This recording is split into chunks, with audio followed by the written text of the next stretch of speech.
পাতাটাই কিন্তু সরিয়ে নিয়েছি। আপনাদের এই পাশটাও একটু দেখিয়ে দিচ্ছি যে আমার পুঁই পাতাগুলো সরিয়ে, আর কত সুন্দর কিন্তু এখানে একটু করে জল নাই। আর এই ফাইনাল লুকটা দেখুন, দুই সাইডটাই কিন্তু আপনাদের সুন্দর করে দেখিয়ে দিলাম। আর যেরকম দেখতে লোভনীয়, খেতে কিন্তু অপূর্ব বন্ধুরা। এই যে ফাইনাল লুকটা দেখুন, আর মাছের কালারটা কিন্তু খুব সুন্দর আসছে, খুব সুন্দর করে সিদ্ধ হয়েছে। আর এভাবে বন্ধুরা একবার রেসিপিটা করে খাবেন, আর সঙ্গে থাকুন কিভাবে রেসিপিটা তৈরি করি। নমস্কার বন্ধুরা, সবাই কেমন আছেন? আমি পাপড়ি কিচেন অ্যান্ড ব্লগ থেকে চলে আসলাম আপনাদের মাঝে। এখানে নিয়েছি 3টা দেশি কই, আর কই 3টা অনেক বড় বড় পাকা কই একদম।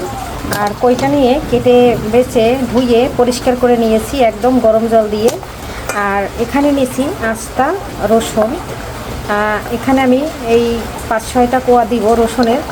আর এখানে আমি কয়েকটা পুঁই পাতা নিয়েছি। এই পুঁই পাতা কটা দিয়ে মাছটা কলা পাতায় পাতুরি করব। কিভাবে করি, আজকে কোনো মশলা বেটে দিচ্ছি না, আজকে শরীরটা আমার বেশি একটা ভালো না, এর জন্য প্রথমে দিয়ে দিচ্ছি এই যে পেঁয়াজ কুচি, দিয়ে দিচ্ছি কাঁচামরিচ কুচি। এখানে কিন্তু আমি অনেকগুলো পেঁয়াজ কুচি দিয়ে দিয়েছি, একটু বেশি করে পেঁয়াজ দেব। মশলাটা বেটে দিচ্ছি না, মশলাটা এই শুধু পেঁয়াজ আর আস্তা রসুনটাই দিচ্ছি। স্বাদ অনুযায়ী দিচ্ছি লবণ, এখানে দিচ্ছি ধনিয়া ও জিরার গুঁড়া, ঝাল বুঝে মরিচটা ব্যবহার করবেন। দিয়েছি হলুদ, এখানে একটা কলা পাতা নিয়েছি, মানে মাথার কলা পাতা। এখানে দিয়ে দিচ্ছি সরিষার তেল। সরিষার তেলটা দিয়ে একটু হাত দিয়ে মাখিয়ে নিচ্ছি, যেহেতু 3টা কই আমার একটা পাশেই হয়ে যাবে। আর এই পাতাটা দিয়েই আমি কলা পাতাটা ভেজে নিচ্ছি। এখানে এখন আমি পুঁই পাতাগুলো সাজিয়ে নিচ্ছি, কয়েকটা নিচে দিয়ে দেব আর কয়েকটা উপরে দিয়ে দেব। আমি নিচে এখানে 4টা পাতা দিয়ে দিয়েছি, দেখতেই তো পাচ্ছেন, 4টা পাতা দিয়ে দিলাম। টোটাল আমার 8টা পাতা। আর এখানে দিয়ে দিচ্ছি সরিষার তেল, অবশ্যই আপনারা সরিষার তেলটা ব্যবহার করবেন। এখন আমি ভালো করে মেখে নিচ্ছি, খুব সুন্দর করে কিন্তু মেখে নিয়েছি। আর এই কইটা বন্ধুরা আপনারা যেভাবে রান্না করবেন সেভাবেই কিন্তু মজা লাগবে। এখন আমি এই যে পাতায় সাজিয়ে দিয়ে দিচ্ছি। আমি 4টা পাতা দিয়েছি কারণ এটাই আমার পারফেক্টভাবে হয়ে গেছে। এই যে দেখুন, খুব সুন্দর করে কিন্তু হয়ে গেছে। আপনারা চাইলে এই মশলাগুলো বেটে দিতে পারতেন, এবং এখানে জিরা, তারপরে কয়েকটা সরিষাও বেটে দিতে পারতেন। আমি কিন্তু কিছুই বেটে দিই নাই, উপর থেকে দিয়ে দিলাম সেই যে পেঁয়াজটা বেশি করে। এখানে দিয়ে দিচ্ছি কিছুটা সরিষার তেল, তবে পরিমাণে অল্প, যাতে আমি পাতাটা দিলে পরে না পুড়ে যায়।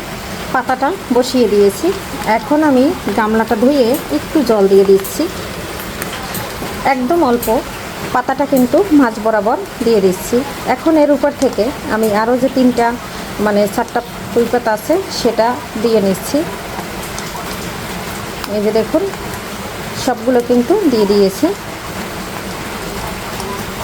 একটা পাতা ছিল একদম ছোট, তবে এই পাতাটা একটু বড়। সম্পূর্ণ পাতাগুলো দিয়ে দিয়েছি।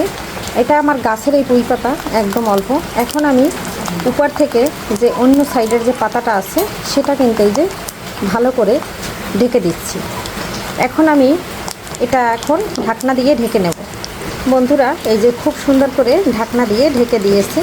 এটা আমি 10 মিনিট রান্না করে নিচ্ছি। বন্ধুরা তাহলে সঙ্গে থাকুন। এই যে দেখুন, এই যে মানে যে জলটা দিয়েছি সেটা কিন্তু গরম হয়ে গেছে, মানে ফুটতেছে।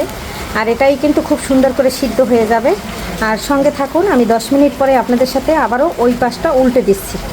বন্ধুরা এই যে 10 মিনিট পরে চলে আসলাম। এখন আমি একটা পাশ হয়ে গেছে, এখন আর একটা পাশ আমি খুব সুন্দর করে এই যে দেখুন উল্টে দিলাম। খুব সুন্দর কিন্তু একদম অতি সহজেই উল্টানো হয়ে গেছে। এখন এটা পাশ আরও 10 মিনিট আমি ঢাকনা দিয়ে ঢেকে নিচ্ছি। আরও 10 মিনিট পরে আপনাদের কাছে ফাইনাল চেহারাটা দেখাচ্ছি, সঙ্গে থাকুন। এই যে আরও 10 মিনিট পরে আমি ঢাকনাটা সরিয়ে এটা নামিয়ে নিচ্ছি। আপনারা একটু সাবধানে নামাবেন, সঙ্গে থাকুন। আমি একটা প্লেট নিয়ে আমি নামিয়ে নিয়েছি প্লেটের ভিতরে, আর আপনাদের একটু ফাইনাল লুকটা দেখাচ্ছি যে কেমন হয়েছে। ওদিক দিয়ে দলে দেখ না।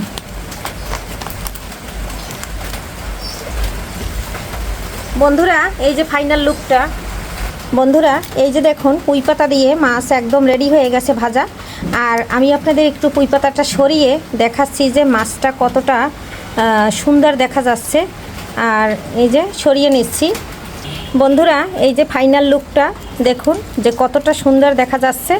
আর আমার পিএইচ কিন্তু এই সাইডে কম, ওই সাইডটা বেশি, তাই আপনাদের একটা মাছ উল্টিয়ে দেখাচ্ছি।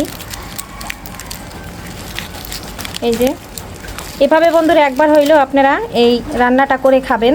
আর এটা কিন্তু দেখতে যেরকম লোভনীয়, খেতে কিন্তু অপূর্ব। আর আজকের মতো বিদায় নিচ্ছি, সবাই ভালো থাকুন, সুস্থ থাকুন, আবারও দেখা হবে নতুন কোনো রেসিপিতে। আর এ পর্যন্ত সবাই সুস্বাস্থ্য কামনা করে বাই। বন্ধুরা পাতাটা কিন্তু ফেলে দিয়ে